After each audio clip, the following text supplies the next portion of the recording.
Voy a iniciar, como ya la parte de series de Fourier la vieron en análisis, bueno, donde sea que se ve espacios de Hilbert ahorita se ve como parte de ejemplo de lo que son bases, bases para un espacio de Hilbert. Entonces yo voy a arrancar directamente con la transformada de Fourier.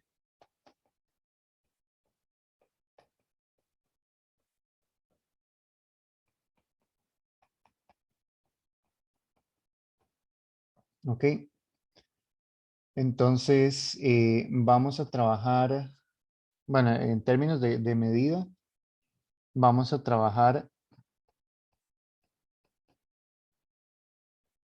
en RD con la medida de Lebesgue.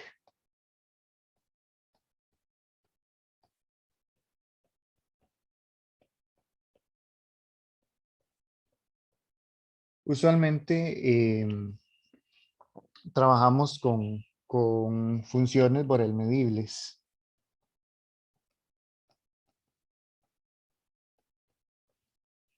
Bueno, es todo lo que se necesita, funciones Borel medibles de RD a los complejos. Y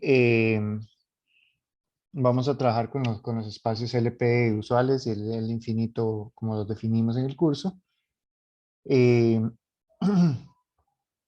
vamos, bueno, ya hemos introducido varias definiciones.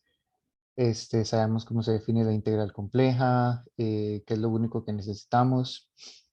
Tenemos las desigualdades triangulares y tenemos todo lo que necesitamos. Entonces, la definición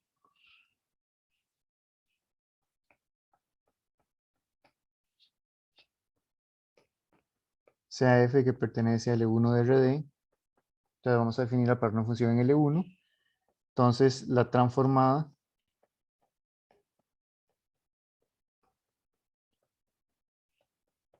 de Fourier de f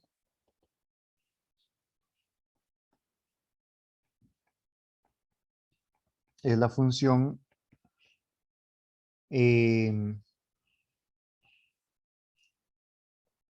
a veces se denota por f caligráfica de f o f techo, que es la más cómoda, dada por f techo de psi es igual a la integral sobre RD de f de x e a la menos 2 pi i psi punto x.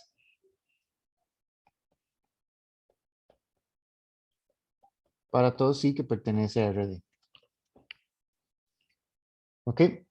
Entonces, vuelve a ser una función compleja. Y la idea es entender qué pasa con esta función compleja, ¿verdad? O sea, qué propiedades cumple, si esa integral converge o qué cosas puede pasar ahí. Eh, vean que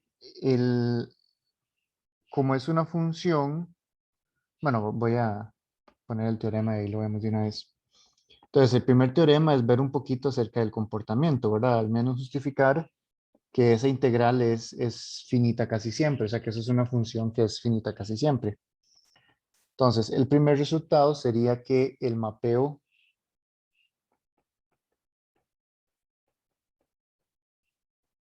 que a una función f le asigna un f techo es una transformación lineal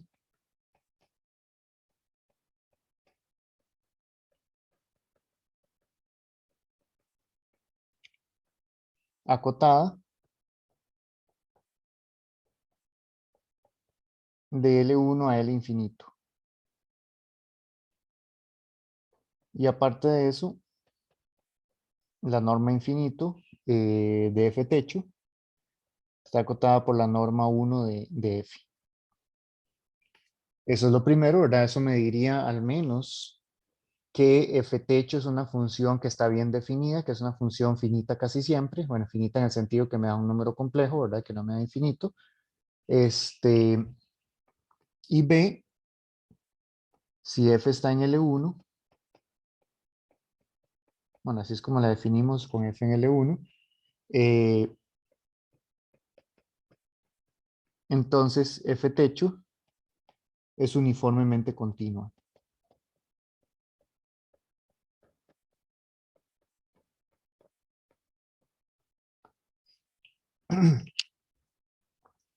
Ok, entonces no solamente es una función que está en el infinito, ¿verdad? Porque o sea, el infinito es el supremo esencial, ¿verdad? Entonces lo único que me dirá es que la función es finita casi siempre. Por ser uniformemente continua, ese norma infinito se convierte en norma uniforme, ¿verdad? Ok, entonces, bueno, para la parte A, bueno, es fácil ver que es lineal, ¿verdad? Simplemente está definida por medio de una integral.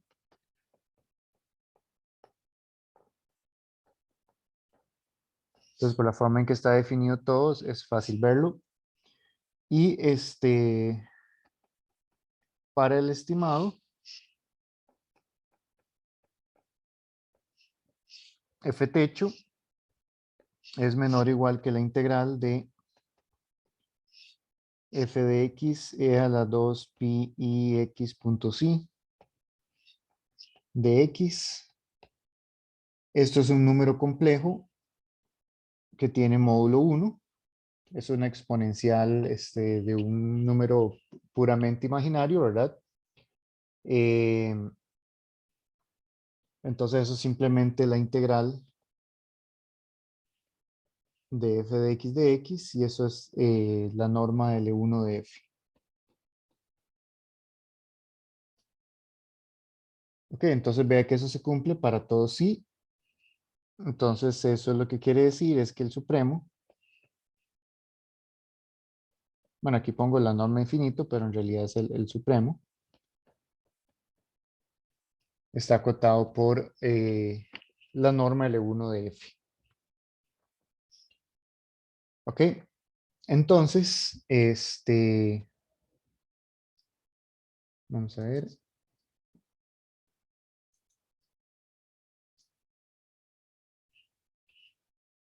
Al menos es una función bien definida y para probar propiedades ya más fuertes, para ver la continuidad uniforme. Entonces, bueno, hagámoslo por la definición. Tomemos un h en RD y veamos cuánto es esta diferencia. F de psi más h menos f de psi, f techo de psi, perdón. Y la idea es ver que eso es arbitrariamente pequeño sin dependencia del psi, ¿verdad? Que no depende del psi. Entonces yo puedo escribir eso como, ya agrupándolo, ¿verdad? Eso es una diferencia de dos integrales. Entonces lo puedo escribir como la integral de, bueno, voy a escribirlo así, la integral de f de x, como estoy evaluando en psi más h, entonces lo único que me cambia es la exponencial, ¿verdad? Entonces aquí me quedaría e a la menos 2 pi i, voy a ponerlo así, x punto psi más h, menos e a la menos 2 pi i x punto psi, con respecto a x. Esto es, bueno, menor o igual que la integral de f de x. Y aquí me quedaría, bueno, aquí puedo factorizar, ¿verdad? Aquí puedo factorizar un e a la menos 2 pi i x punto psi. Aquí me queda e a la menos 2 pi i x punto h menos 1.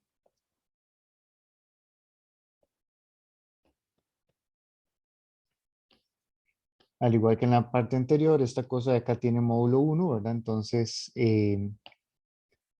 esa parte no importa tanto. Y entonces esto va a ser simplemente la integral de f de x, y aquí me queda e a la menos 2 pi i x punto h menos 1 de x, ¿verdad? Entonces, vean que ahí eliminé la dependencia de xi. Ahí ya no depende de xi. Y esto de adentro, el integrando, está controlado o está dominado, por ejemplo, por 2 veces f, que está en L1. ¿Ok? Y bueno, y aparte de eso, no depende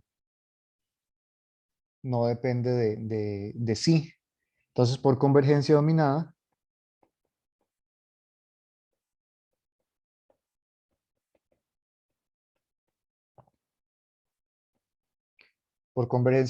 porque eso de adentro tiende puntualmente a cero, ¿verdad? Cuando h tiende a cero, este, el límite cuando h tiende a cero,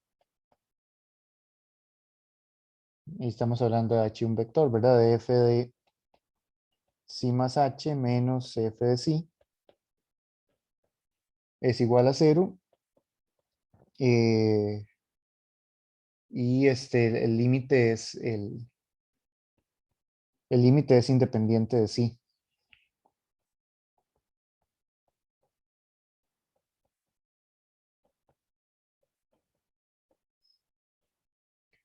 Ok, entonces eso lo que me dice es que f techo es uniformemente continuo.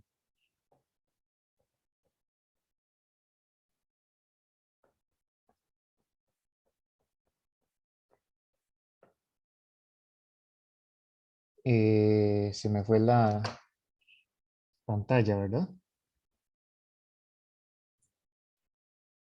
Si no, no estás escribiendo en este momento. No, es que me sale que se me... Voy a parar de compartir. O Ah, sea, sí, a mí se me fue la pantalla. ok, ok, sí, sí, me ha pasado, me ha pasado. No sé, debe ser porque ahorita estoy... a ver,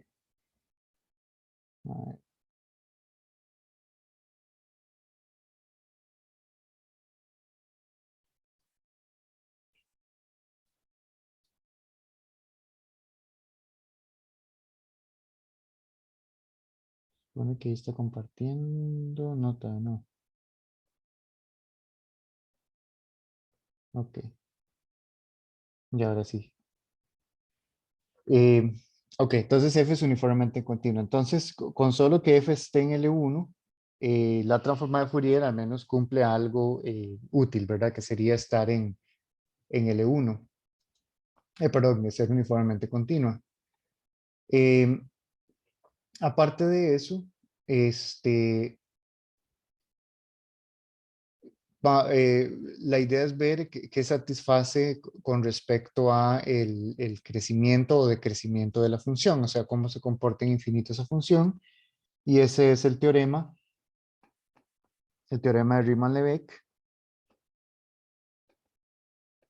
Bueno, a veces le ponen lema de Riemann-Lebeck.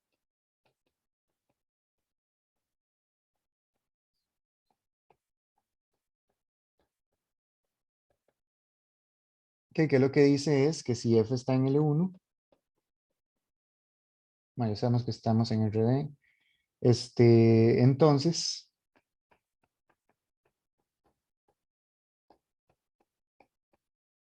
la transformada de Fourier tiende a cero cuando la norma de sí tiende a infinito. ¿Ok? Es decir, lo podemos ver como que f, la transformada de Fourier está en C0. Donde C0 es el conjunto de funciones donde eso pasa exactamente, ¿verdad? Bueno, en RD coincide con eso. Nosotros lo hemos definido un poco diferente. Era el conjunto donde es mayor que epsilon es compacto. Ok, entonces tenemos eso. La prueba es, o sea, se puede hacer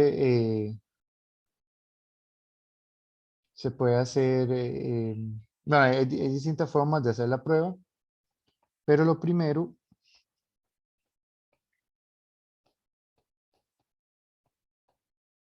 que si f es una indicadora de un rectángulo,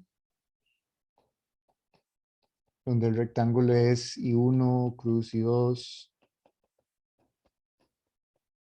cruz I sub D, entonces un rectángulo en el RD,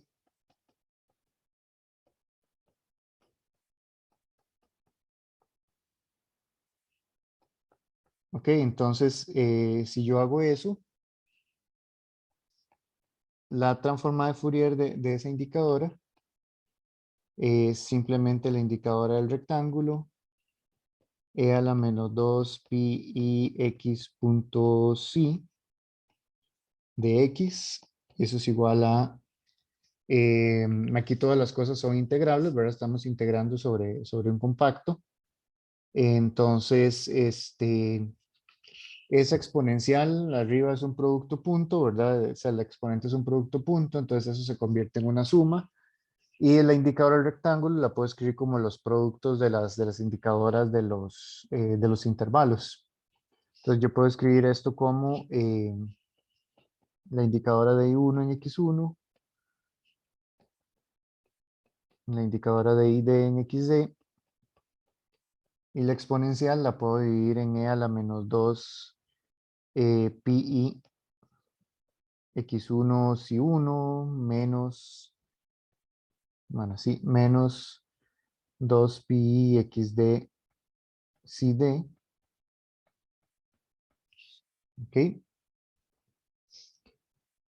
Entonces, ahí todo es, si ustedes meten el valor absoluto, todo es integrable, entonces se aplica Tonelli y luego Fubini. Entonces, esto es el producto de las integrales en R. Entonces, es una integral en R, sería el sobre el intervalo I sub j de xj e a la menos 2 pi i xj si j de xj. ¿Ok? O sea, básicamente eso es el producto desde j igual 1 hasta d de eh, la transformada de Fourier de las integrales, perdón, de las indicadoras en R. Entonces, basta ver qué pasa con una indicadora en R. Basta analizar qué pasa con la indicadora de AB en R. Y eso es un calculillo explícito. De hecho, uno puede calcular que si yo calculo la transformada de Fourier de esa función,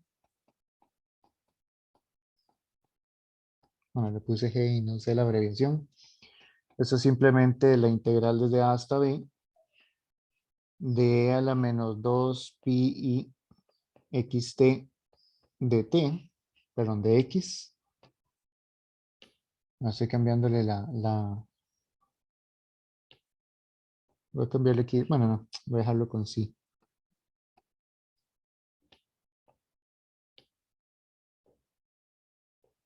De sí, ok. Y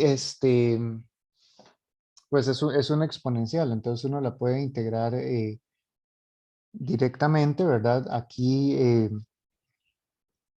bueno, aquí ya es un poco, o sea, no es una integral compleja, ¿verdad? Porque la variable de integración no es compleja, pero es una integral en el sentido de que se puede separar en parte real y parte imaginaria, ¿verdad? Entonces, ¿cómo la calcularía uno?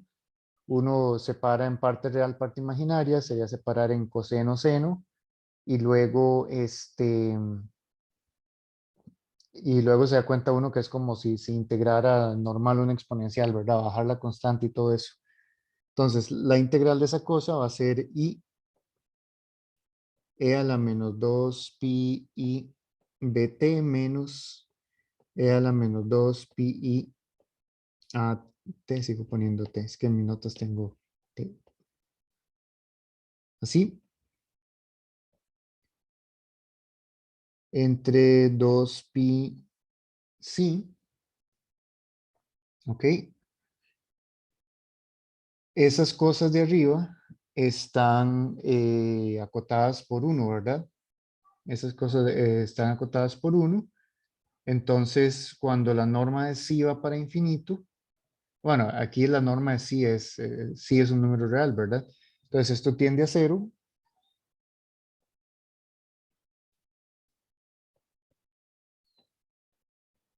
cuando la norma de sí tiende a infinito. Bueno, el valor absoluto en este caso, ¿verdad? Porque lo de arriba se mantiene acotado por uno en valor absoluto. Entonces, eso lo que quiere decir es que en general, como para un rectángulo es un producto de esas cosas,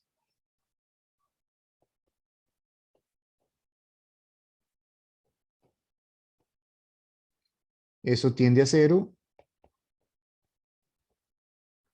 cuando la norma de sí va para infinito. ¿Ok? Eh, y para una función en general,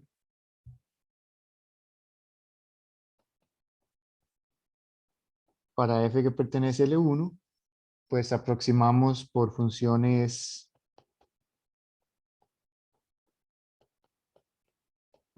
simples, eh, cuyas indicadoras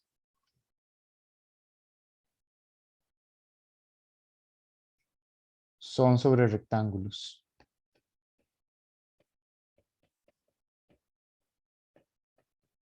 Esto a veces no se hace así, ¿verdad? Pero o sea, uno define las funciones simples con las que aproxima un poco diferente, pero uno puede aproximar también por funciones simples o sobre rectángulos. Esas funciones a veces se llaman realmente simple o real simples, una cosa así. Que uno puede aproximar con funciones que sean cuyas indicadoras sean sobre rectángulos. Entonces, de nuevo, uno por linealidad lo aplica para funciones simples de ese tipo, para funciones realmente simples, y luego utiliza el teorema de convergencia monótona para pasar a no negativas y parte positiva, parte negativa para funciones en L1 en general. Ok, entonces tenemos eso. Eh, Otra definición que es para completar un poco, no sé si la voy a usar al final, depende de cuánto tiempo me quede, pero sea mu una medida de Borel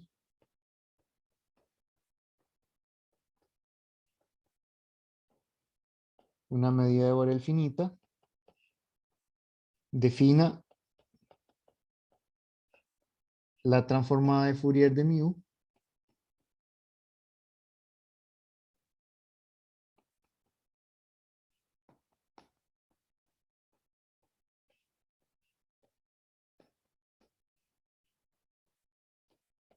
por mu de x igual la integral de la función exponencial e a la menos 2 pi i x punto psi con respecto a esa medida. ¿Ok? Entonces, uno también puede definir la transformada de Fourier de una medida de Borel finita. Ok, que es simplemente integrar esa función correspondiente con respecto a esa medida. Una medida de Borel en R de V. Ok, y el teorema 1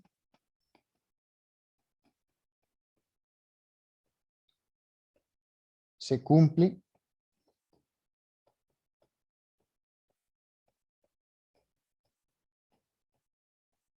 reemplazando la norma L1 de F por la variación total de mu. ¿Verdad? Que en ese caso la variación total de mu, recuerden que bueno, por mu voy a ponerlo por mu de x. O sea, sería la norma de mu en el espacio de las medidas, ¿verdad? Que es la medida del espacio, que en este caso es finita porque la estamos tomando finita. Entonces, si tomamos, si definimos esta transformada de Fourier, esta función, también me va a definir una función uniformemente continua y que está acotada en el espacio correspondiente. Ok. Vamos a ver qué más les menciono. Ok. Tenemos una multiplicación.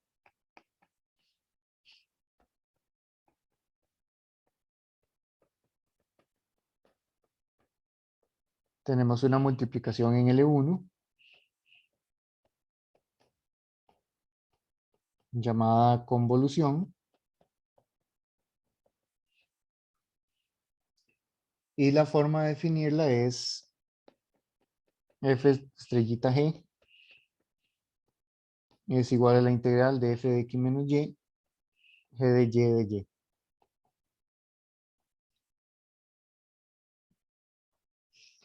¿Ok? Esa es la forma de definir bueno, esto se define para f y g que están en L1. Ok, entonces, con eso, bueno, primero es fácil ver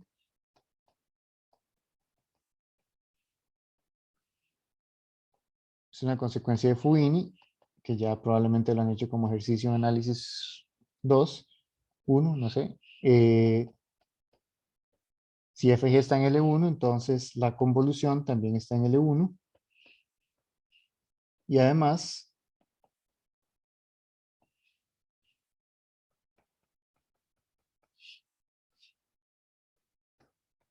la norma L1 de la convolución está acotada por las normas L1 de cada una de las funciones. También es asociativo.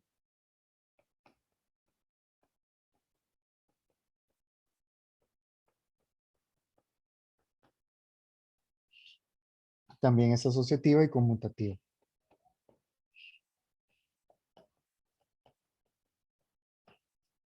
¿Ok? Entonces, bueno, eso es fácil de probar. Es simplemente hacer el calculillo, utilizar el teorema de Fubini justificándolo ahí apropiadamente, ¿verdad? Justificándolo con el combo ese de Tonelli y Fubini. ¿Ok? Y también tenemos la siguiente desigualdad.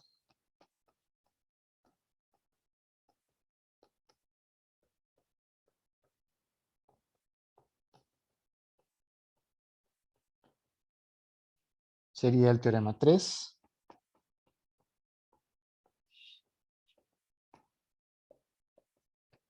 Si f está en LP, aquí voy a pedir que 1 sea menor o igual que p menor o igual que infinito. G pertenece a L1. Entonces,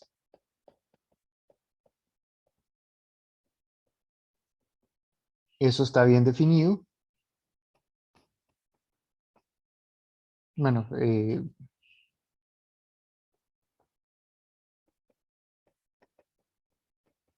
está bien definida.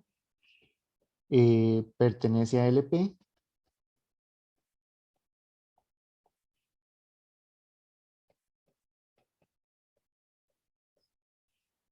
Y además podemos estimar la norma P. La norma P de la convolución está acotada por la norma P de F y la norma 1 de G.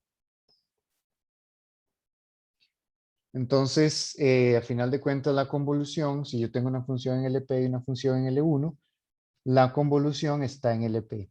Y eso es un patrón que se cumple en general con la convolución, uno lo puede, bueno, lo puede ver, que es que usualmente cuando usted tiene dos funciones y calcula la convolución de ambas, la convolución hereda las mejores propiedades de las dos funciones, ¿verdad? Por ejemplo, si ustedes tienen una función que no es derivable y otra que sí es derivable, la convolución al final de cuentas va a ser derivable, porque cuando uno calcula la derivada, se la pasa a la función que es derivable. Una convolución es como una mezcla ahí de las dos funciones y usualmente hereda las mejores propiedades de las dos funciones.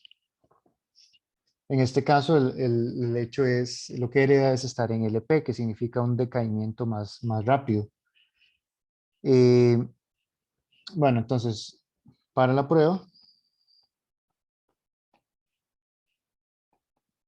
f convolución g de x, simplemente desigualdad triangular.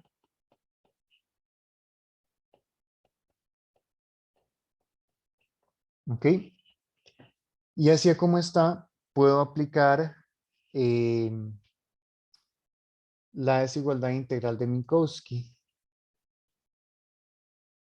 Bueno, no sé en realidad para qué necesite ese paso. Eh,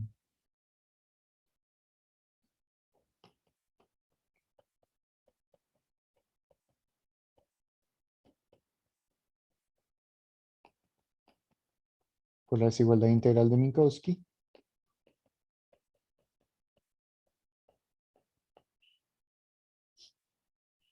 Entonces, la integral, bueno, quiero calcular la norma P de la convolución.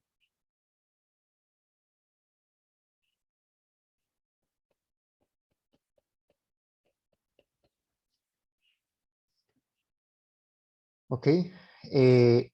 Esto, o sea, la integral de la convolución, bueno, voy a escribir lo que es. Esto es menor o igual que, bueno, aquí es donde uso la desigualdad de arriba. La integral de, aquí sería,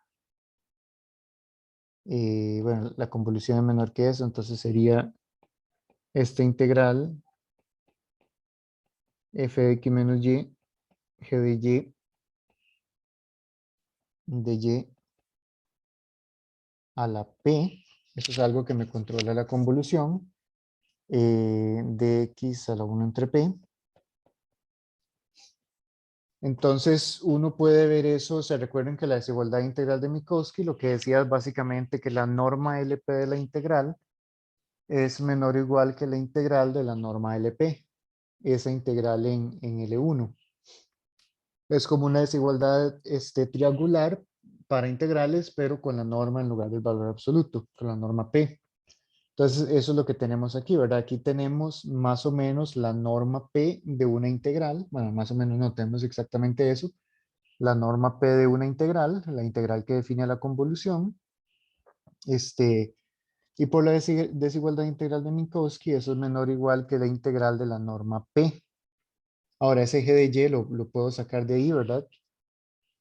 Entonces, sería algo así como la integral de la norma P de esa cosa, ¿verdad? Entonces sería la integral de f de x menos y, g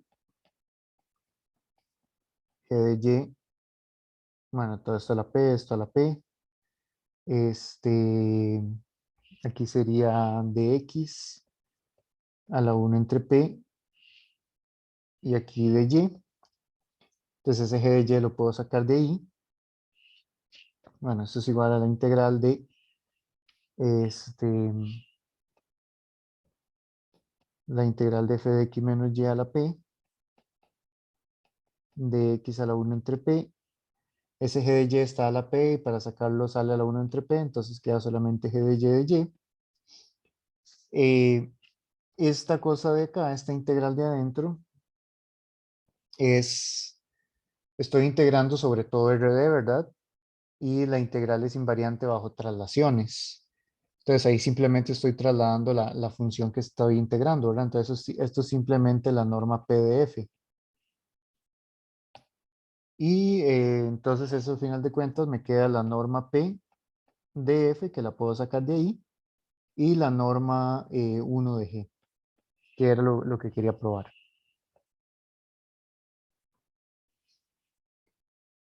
¿Ok? Entonces,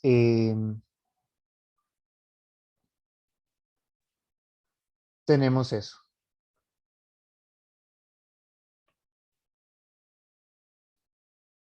Y bueno, esa convolución también se va a comportar de cierta forma con respecto a la transformada de Fourier. Y eso es parte de la siguiente proposición.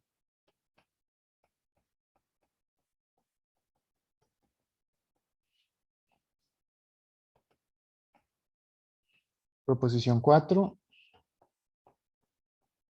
sean f y g en L1. Entonces, bueno, lo primero es que tiene que ver esta convolución con la transformada de Fourier. Y es que si yo calculo la transformada de Fourier de la convolución, eso es lo mismo que el producto de la transformada de Fourier. Producto normal y corriente. Bueno, aquí aquí estoy, bueno, estoy asumiendo, esto es en R.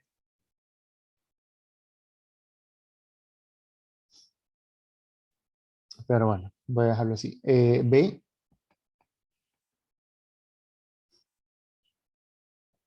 ¿qué pasa con una traslación? Voy a definir tau h f, ahorita les digo qué es eso.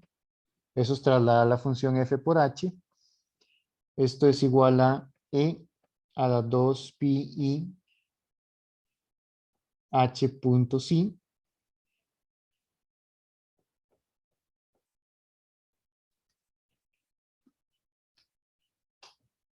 Entonces, aquí tau h de f de x es igual a f de x más h. H en RD. Ok, entonces,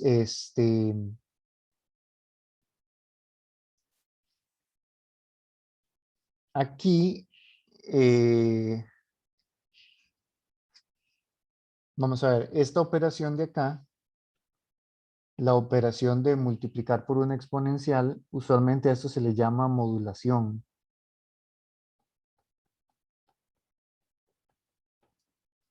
Entonces, básicamente, la propiedad lo que me dice es que una traslación, cuando yo le aplico la transformada de Fourier, se convierte en modulación.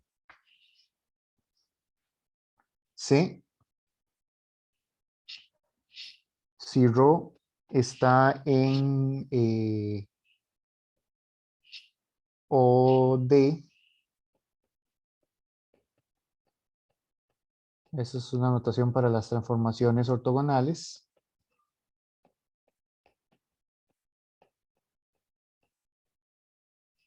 Entonces, o sea, la transformación ortogonal es básicamente lo único que ocupan aquí es que la matriz jacobiana es 1. Entonces, voy a escribirlo de esta forma. F de aplicarle la transformación ortogonal a un, sería algo así.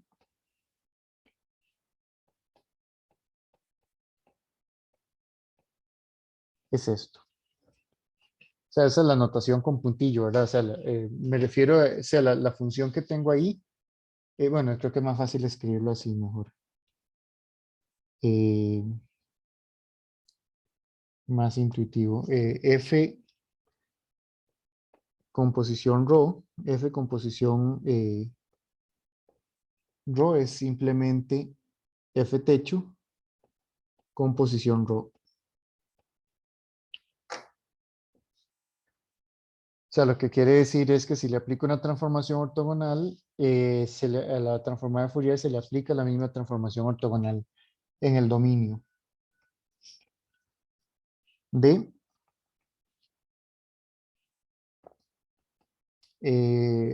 Voy a denotar por F lambda de X, lambda a la menos D, por F lambda a la menos 1X. Eso es una dilatación. Estamos dividiendo X entre el lambda, por decirlo así. pero agregamos un lambda a la menos de eso, simplemente un factor de normalización. Pero en ese caso, la transformada de Fourier de f lambda es igual a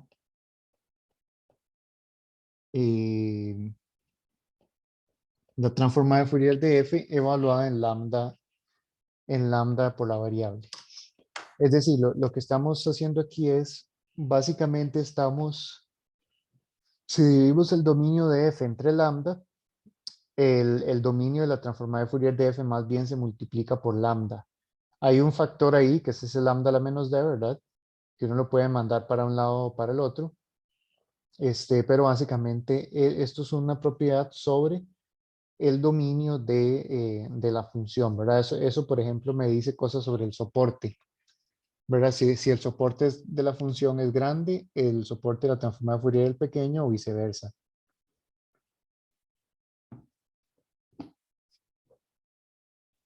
Ok. La propiedad E.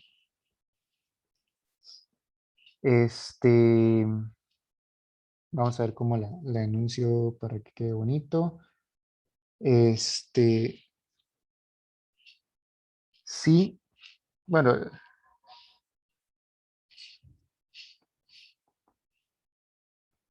si,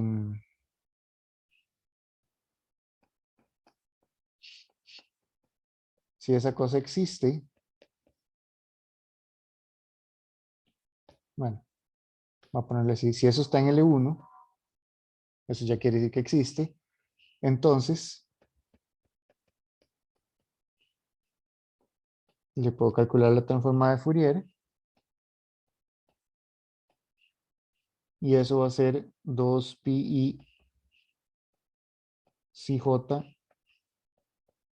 por la transformada de Fourier de f. Entonces, si uno ignora el 2pi, básicamente lo que quiere decir aquí es que la transformada de Fourier de la derivada se convierte de derivadas en una multiplicación, ¿verdad? Es en multiplicar por la variable correspondiente. Ok, entonces tenemos eso. Y f. Aquí la condición más bien sería si xj por f está en L1, entonces menos 2pi xj f de x, voy a ponerlo así, f. Si yo le saco la transformada de Fourier a eso se convierte en la derivada. eh, Aquí sería más bien la derivada de la transformada de Fourier con respecto a la variable CJ. ¿Ok? Entonces, esa es la propiedad.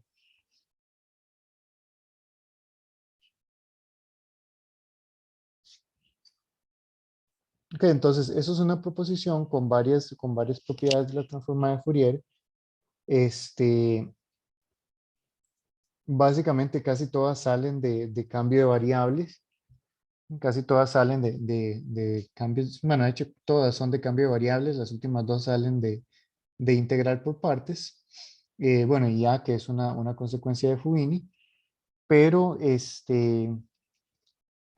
probar esas propiedades es fácil, ¿verdad? Entonces, la prueba va a quedar en los ejercicios.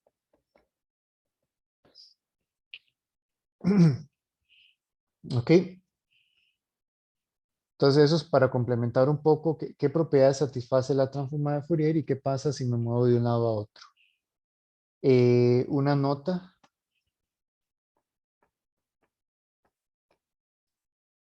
Por ejemplo, si, voy a escribirlo así, si la derivada de f con respecto a xy y luego xj está en L1, entonces la transformada de Fourier de esa cosa, si yo aplico la propiedad E de manera iterada. Eso me va a quedar entonces, bueno, a escribirlo así, 2pi a la 2, si j por la transformada de Fourier de f. ¿Ok? Entonces yo puedo, siempre y cuando las cosas estén bien definidas, ¿verdad? Es decir, que lo que tenga que estar en L1 está en L1, yo puedo iterar tanto la propiedad E como la propiedad F. Entonces, ven que la propiedad E y F son como análogas una de la otra, uno se puede imaginar como dos lados de la transformada de Fourier, ¿verdad? Está la función y está su transformada. Eh, Básicamente lo que diría en la propiedad E y F es, la propiedad E es que la derivada en el lado de la función se convierte en multiplicar por la variable correspondiente en el lado de Fourier, y la propiedad F es al revés, ¿verdad? Multiplicar por la variable en el lado de la función corresponde a derivar por la variable correspondiente en el lado de la transformada de Fourier. Entonces, bueno, siempre hay un menos ahí de por medio. Ahorita vamos a ver por qué, más o menos porque casi que la transformada de Fourier es su propia inversa, pero no exactamente, sino que hay un menos de por medio en ciertos casos.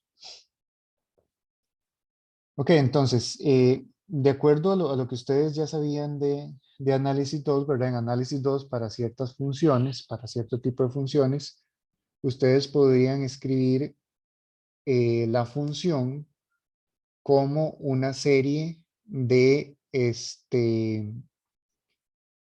una serie de ciertos coeficientes de Fourier por las funciones correspondientes. O sea, básicamente es escribirlo como una sucesión de sumas parciales de combinación de funciones en una base ortogonal, pero la idea es que uno calculaba los coeficientes de Fourier y por medio de esos coeficientes de Fourier recuperaba la función.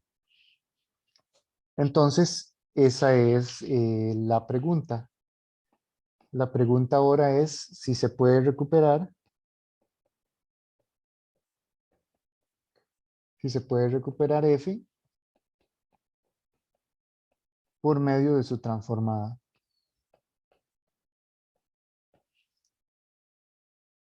¿Ok?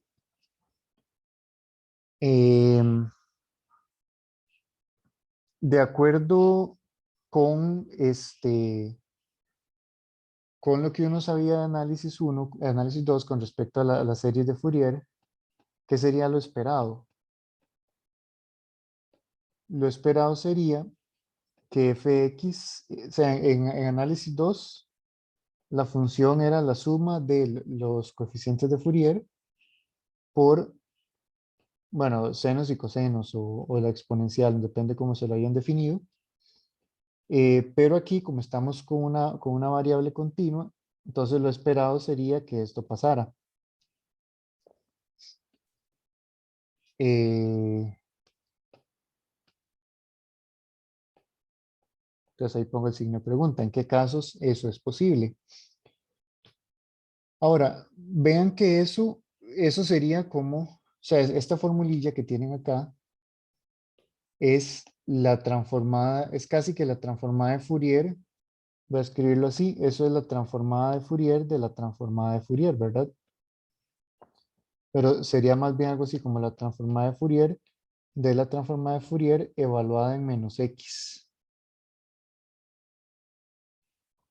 Ajá, yo iba a Eh, decir fatal menos. ¿Cómo? Ya iba a decir que fatal menos. Sí, exacto. Desde donde sale ese menos que salen las propiedades esas de la proposición.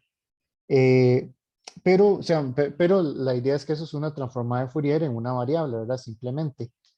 Pero para que tenga sentido al menos la cosa, f techo debería ser integrable, pero ese es el problema, que f techo no necesariamente es integrable. No sabemos nada todavía.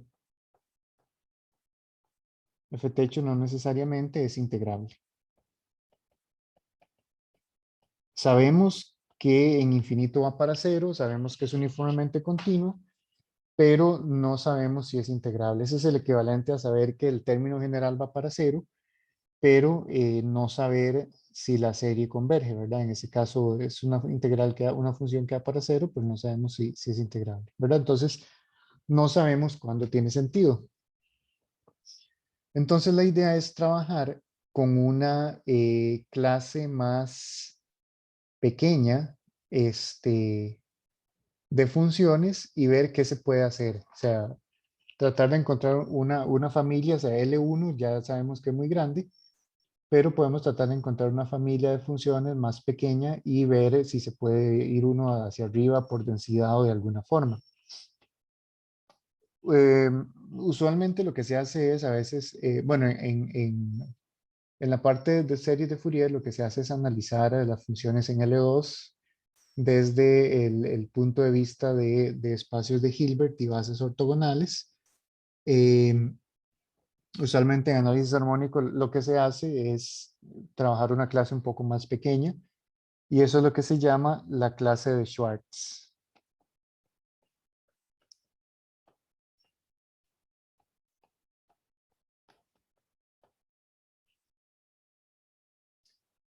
¿Ok? Entonces, eh, un poco de notación antes de dar la definición. Para simplificar un poco y no escribir fracciones a cada rato, entonces denotamos la derivada, bueno, de f con respecto a xj por, bueno, a veces se puede denotar por delta j de f o simplemente de j de f, y la enésima, eh,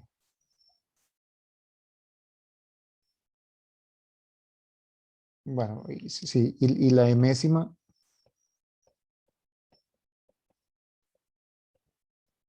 derivada de f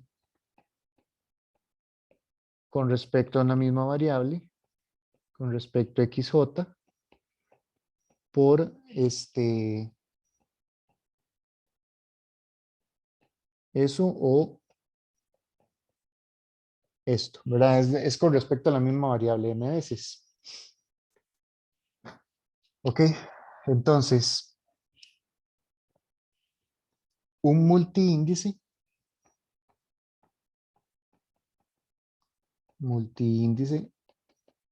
alfa va a ser una de tupla, un vector en RD de naturales.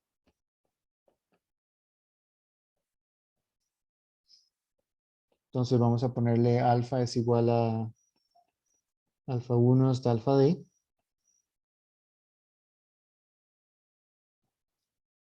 El tamaño de alfa lo vamos a definir como la suma de esas cosas.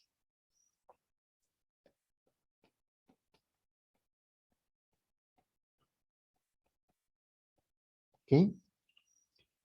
Y vamos a denotar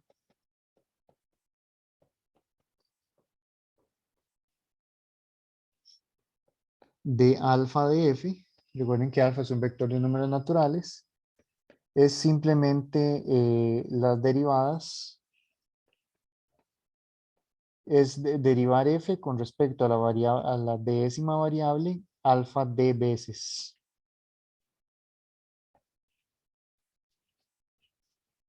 Algo así, ¿verdad? Entonces, por ejemplo,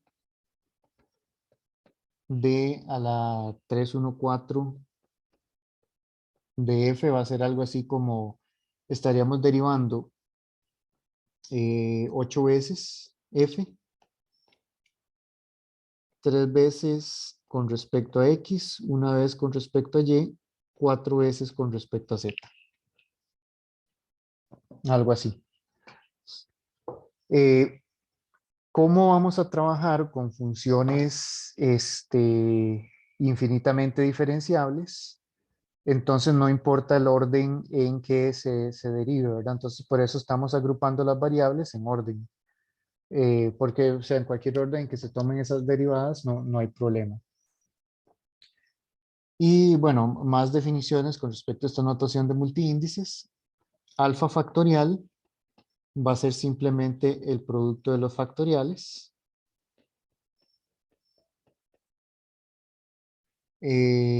Y cuando yo digo x a la alfa, donde x está en RD, o bueno, voy a escribir eso. Si x pertenece a RD, entonces x a la alfa va a ser x1 al alfa 1, x2 al alfa 2, xd a la alfa d. O sea, es un monomio. ¿Ok? Entonces, esa es la notación. Ya con eso puedo definir o puedo escribir la definición de la clase de Schwartz. Entonces, una función f está en la clase de Schwartz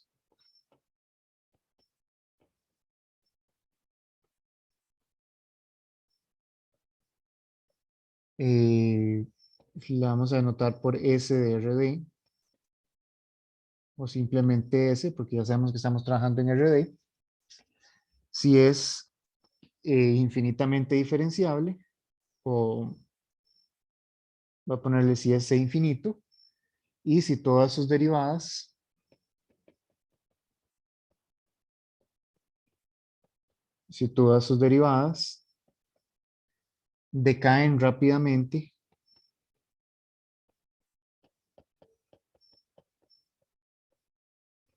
decaen rápidamente en infinito.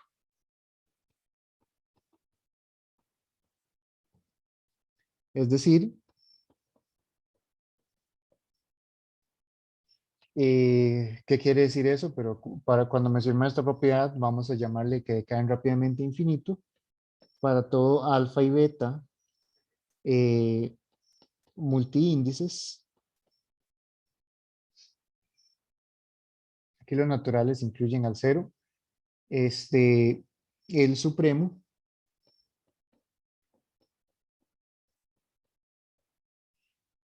de los x en RD de, aquí sería x a la alfa de beta de f de x.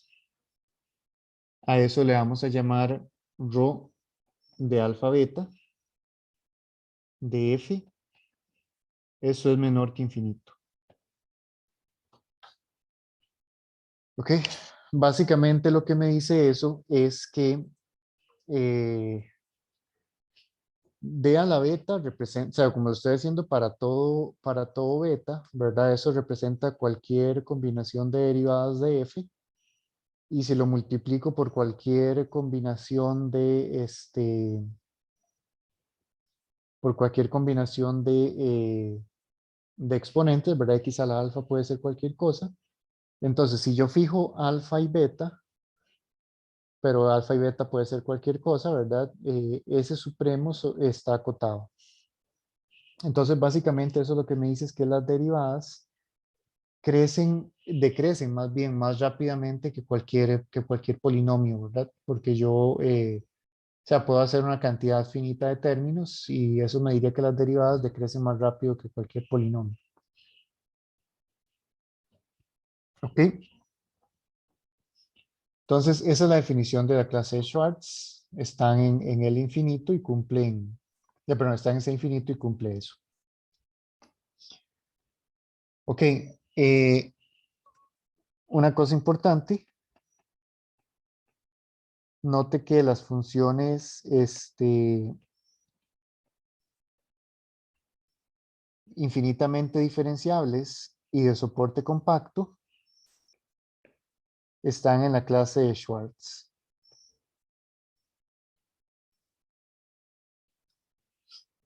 ¿Por qué? Porque si el soporte es compacto y son infinitamente diferenciables, entonces todas las derivadas, o sea, de nuevo, si uno fija un beta y un alfa, si uno fija aquí en la definición, si yo fijo beta y si fijo alfa, a final de cuentas, esta función va a ser una función continua en un compacto, ¿verdad? Entonces esto va a estar acotado y por tanto el supremo va a estar acotado. Alcanza un máximo y va a estar acotado. Entonces, las continuas de soporte compacto, perdón, las infinitamente diferenciables y de soporte compacto están contenidas en la clase de Schwartz. ¿Ok? Eh, estos valores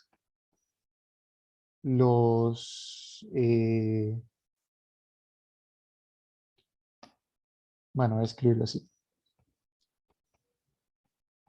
Los rho alfa beta indexados por ND, eso es una cantidad contable de cosas, es una familia de seminormas.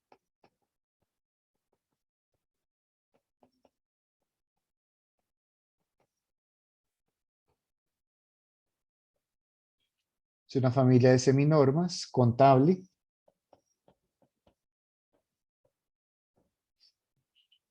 ¿Ok? Eh, seminormas en el sentido de que si son cero, no necesariamente la función es cero. Y decimos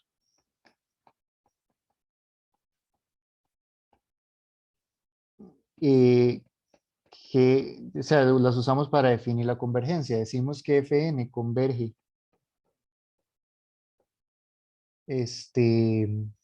bueno, voy a ponerlo, converge a F en S, si para todo alfa y beta que pertenece a ND, rho alfa beta de Fn menos F converge a cero. ¿Ok? Entonces, eso me permite por lo menos definir una convergencia, aunque es una convergencia un poco más débil en el sentido de que necesito que todas las seminormas converjan para que haya convergencia, pero al menos con esa noción de convergencia, uno lo puede convertir en un espacio topológico. Entonces, ese es un espacio topológico.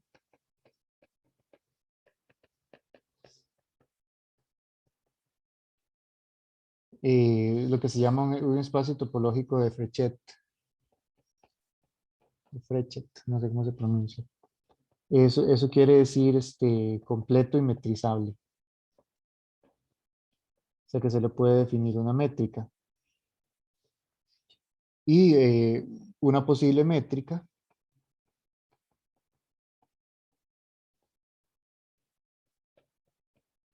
es un truquillo que a veces es un ejercicio, ¿verdad? De análisis uno, que si uno tiene una familia de métricas, entonces si uno define algo así, se le pone un factor ahí geométrico, 2a menos j, rho j de f menos g, y 1 más rho j de f menos g. ¿Ok? Donde rho j es una enumeración de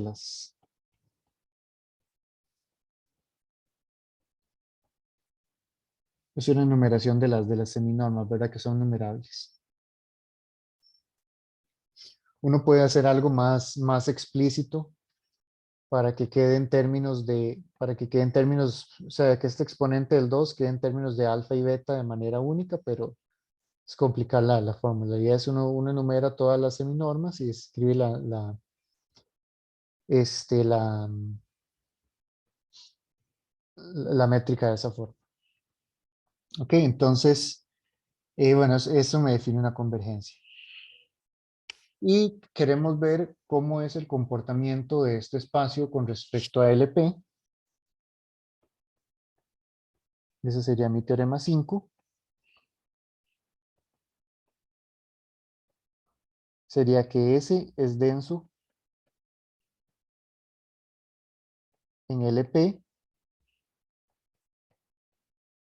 para 1 menor o igual que P menor que infinito.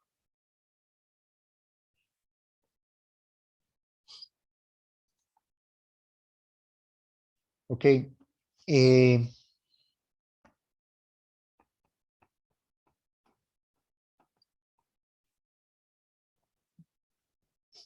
entonces, lo primero es que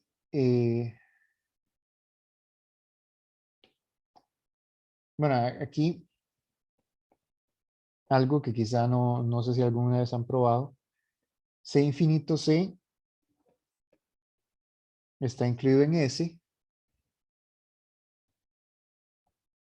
y C infinito C es denso en LP.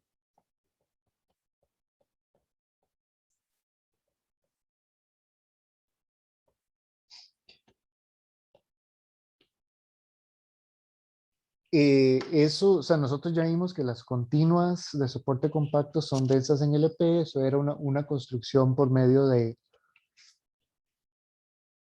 bueno, yo les había enviado una prueba que era una construcción por medio del lema de Urison, que uno construía una función continua de soporte compacto.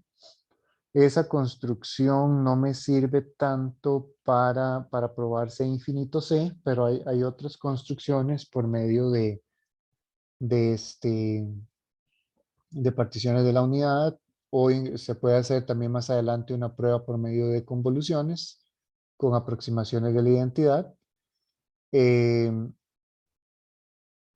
Pero de momento vamos a asumir esto, que C infinito C es denso en LP. Pero la cuestión es que como C infinito C está incluido en S y eso es denso en LP, entonces basta ver que S está incluido en LP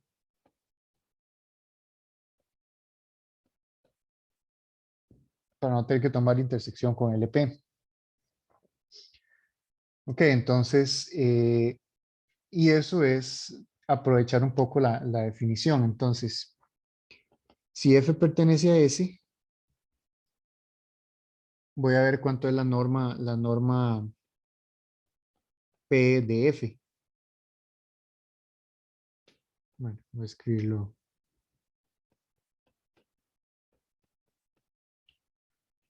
Ok, lo puedo escribir de la siguiente forma. Eso es la integral de 1 más X a la... Voy a escribirlo así. 1 más X a la de más 1 a la P. F de X a la P entre lo mismo, 1 más X a la de más 1 a la P de X. O sea, si me estoy multiplicando y dividiendo por lo mismo. Eh, Esto es lo mismo que, vamos a ver si me sale.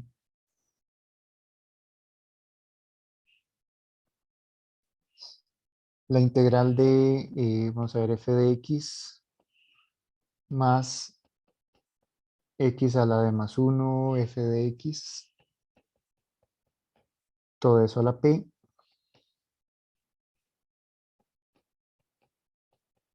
1 más x a la de más 1 a la p.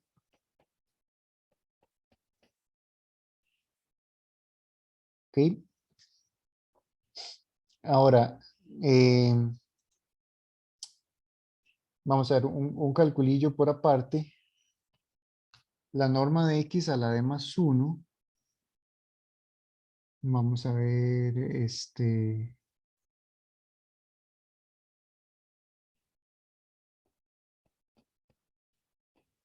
la norma de x a la de, bueno, esto es norma de x, solo pongo una barra, pero todo esto es norma de x.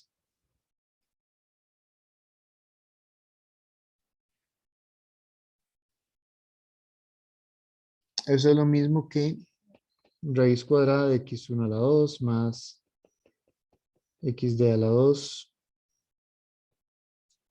a la de más 1. Bueno, se puede hacer para cualquier constante. Esto se puede ver, o sea, básicamente es vamos a ver si cupo elevado a la 2 más bien.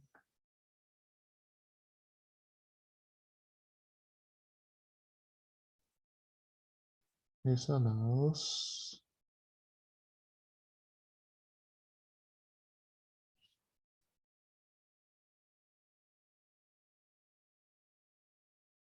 Bueno, eso se puede ver menor que una constante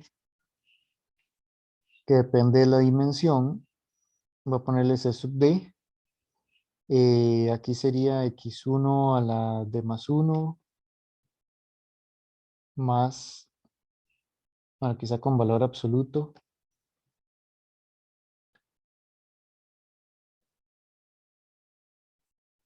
x1 a la d más 1 más xd a la d más 1. Ahora, esas desigualdades con las normas, ¿verdad? Que uno puede, sale una constante que depende de la dimensión, pero bueno. Tenemos eso. Voy a usar eso aquí. Entonces voy a ponerle aquí un asterisco. Entonces, para regresar con el cálculo, asterisco va a ser menor o igual que, bueno, sale una constante ahí,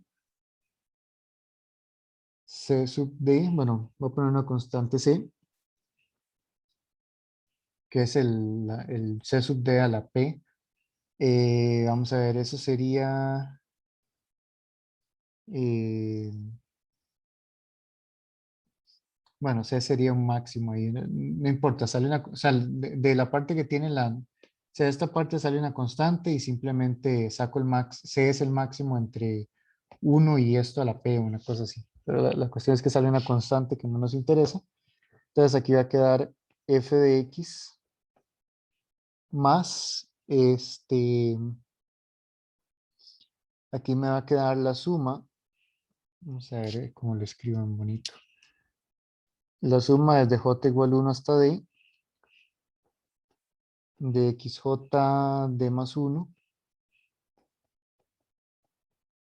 f de x, toda esa cosa a la p, y el denominador.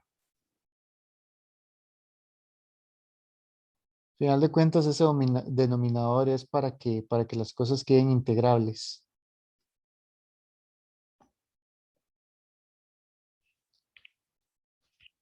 Ok. Entonces,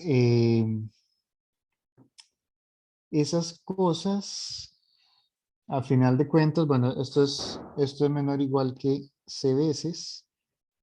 Aquí sería la integral de el f de x es menor o igual que el ρ00 de f, porque estoy derivando 0 veces y multiplicando por 0 cosas. Más, aquí sería la suma desde j igual 1 hasta d. Ahí tengo la variable xj elevada a la d más 1 multiplicando por 0 derivadas de f, ¿verdad? Entonces, eso sería algo así como rho, eh, no sé, sería algo así como rho de más 1 j 0 de f, porque estoy derivando la variable de j, perdón, estoy elevando la variable j de más 1 veces y estoy derivando f 0 veces en todo caso, entre esa cosa, bueno, entre el denominador.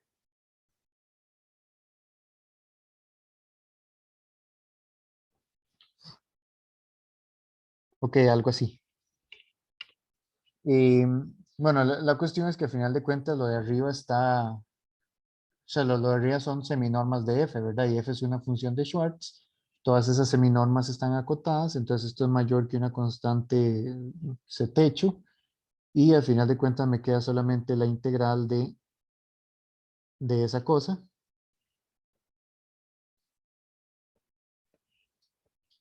y eso es integrable, ¿verdad? Porque es, sea el P es mayor que uno y le elegí de más uno para que quede integrable. O sea, uno puede haber elegido algo para que a la hora de multiplicar por P quede integrable, pero así está bien.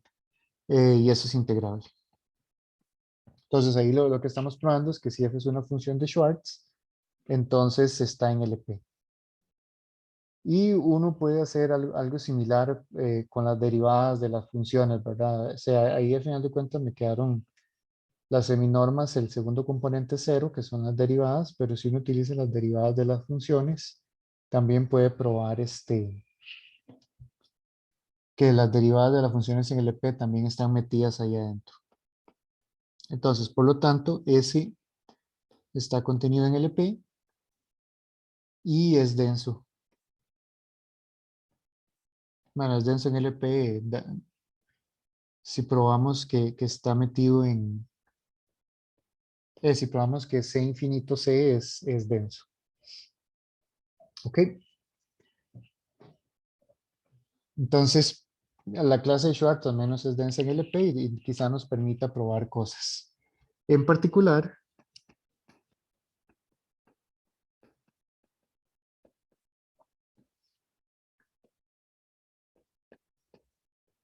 S está metido en L1 y se puede definir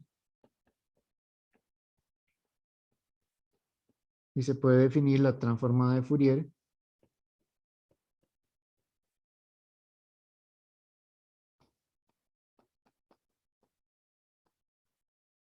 en S. ¿Ok? Entonces, o sea, ya la tenemos definida para L1, en particular pues, está definida para S. Y tenemos el siguiente teorema. Teorema 6. El operador, bueno, sí, el operador F,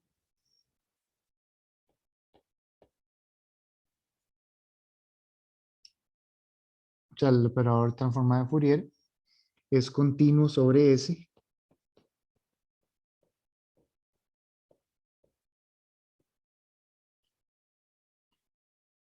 y cumple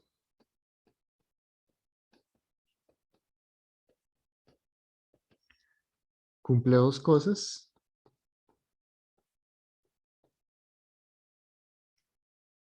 La integral de f g techo es igual a la integral de f techo g para todo f y g que pertenecen a S.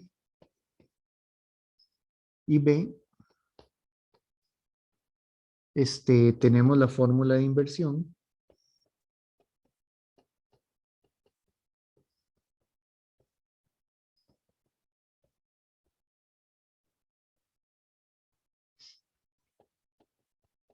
f de x igual la integral de f techo de psi e a la 2 pi i x punto psi de psi. Ok, entonces, al menos en esta clase, que es un poco más restrictiva, en la clase de Schwartz, yo puedo, o yo encuentro más bien, que puedo recuperar f por medio de su transformada de Fourier, ¿verdad? Ok, entonces,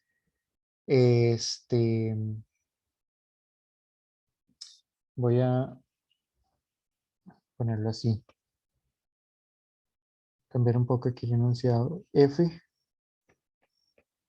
es un operador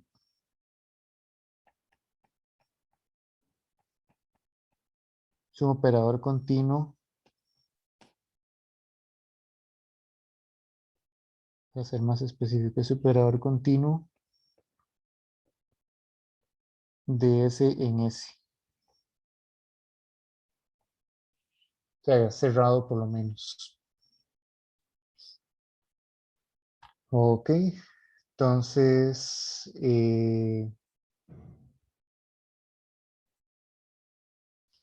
bueno, y una nota en ese caso,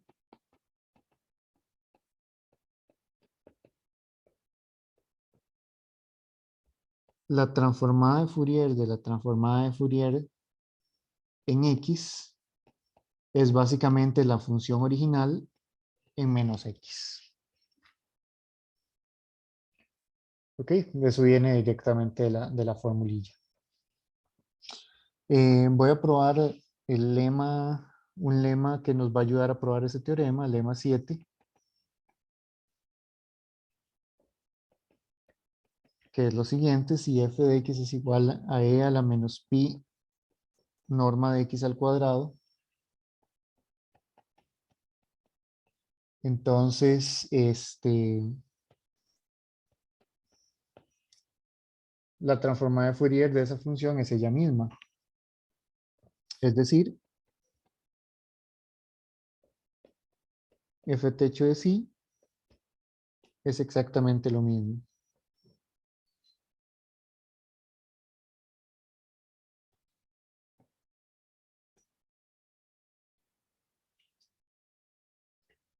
Entonces eso es como un punto fijo del operador transformada de Fourier. Eh,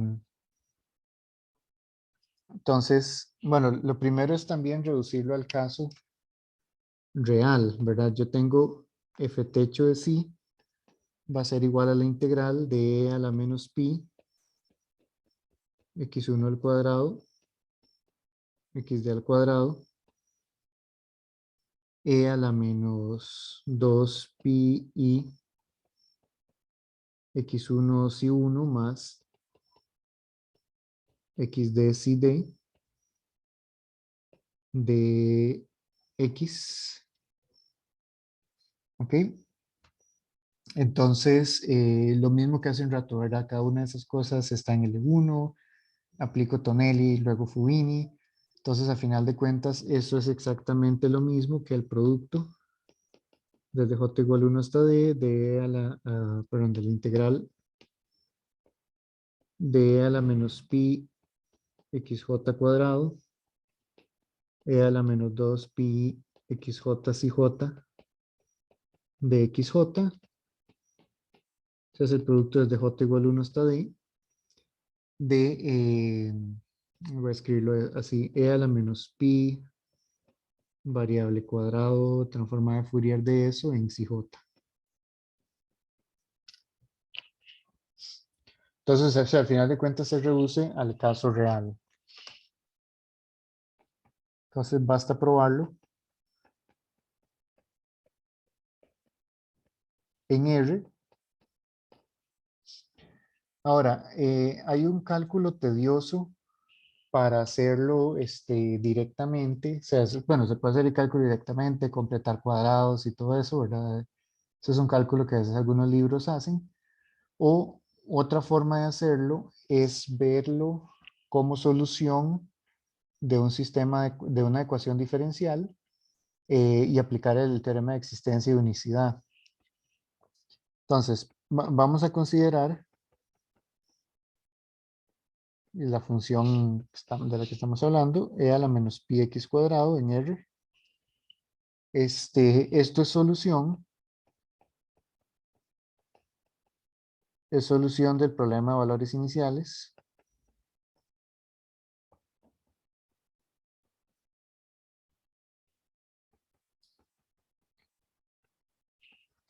Sería algo así como U' más 2xu, 2 pi xu igual 0 con la condición inicial u de 0 igual a 1. ¿Ok? Pueden derivar y ver que eso es cierto, ¿verdad? Simplemente derivar y sustituir. Ahora, quiero ver lo siguiente, ¿verdad? Bueno, primero, ¿cuánto es? Bueno, vamos a ver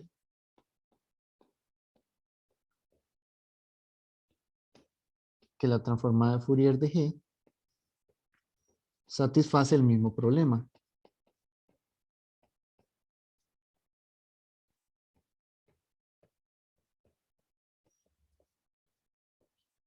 Entonces, lo primero es ver cuánto es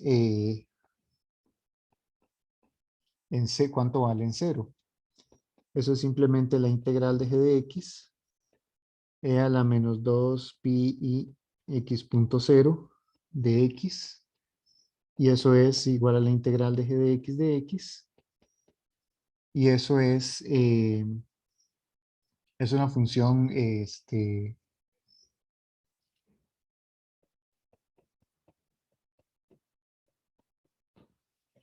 bueno, es el ejemplillo ese clásico que uno trabaja que lo hace como una integral doble y calcula la raíz cuadrada de esas cosas, ¿verdad? Esa integral da 1.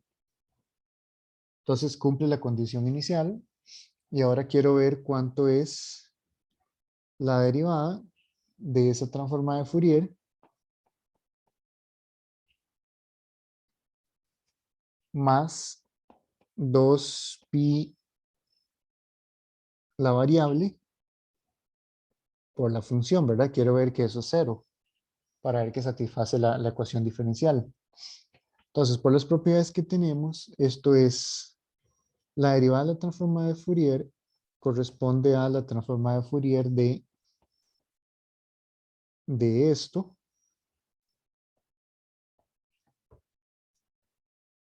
más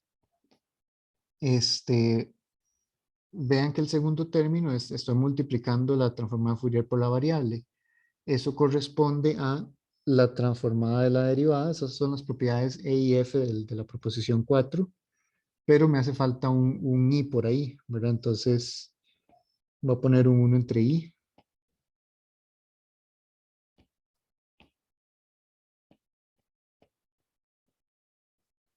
¿Verdad? Porque hace falta el i. Entonces tenemos eso. Y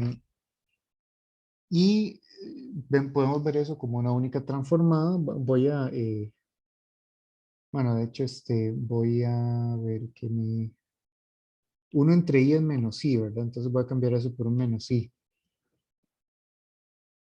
Menos i, entonces puedo sacar ese menos i, ¿verdad? Entonces puedo ver esto como menos i veces la transformada de Fourier de 2 pi x g de x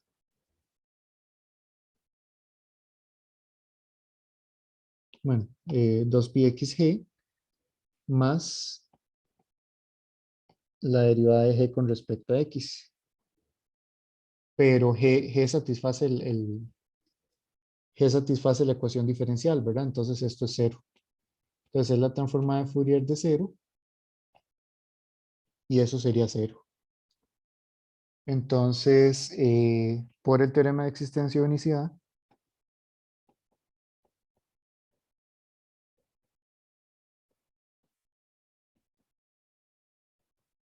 bueno, en realidad solo el de unicidad, de ecuaciones diferenciales, yo tengo que son la misma función. Entonces eso es una pruebilla un poco más, menos tediosa de ver qué es sin tener que calcular la transformada de Fourier directamente.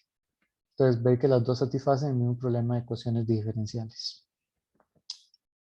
Ok, y ya con eso se puede intentar probar el teorema 6, pero bueno, ya se nos acabó el tiempo y voy a dejarlo así por ahora. No sé si tienen alguna consulta.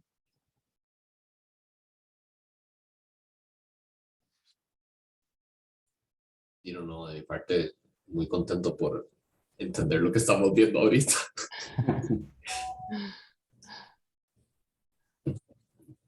Todo bien de mi parte. Gracias. Ok, perfecto. Entonces, bueno, voy aquí a parar la grabación.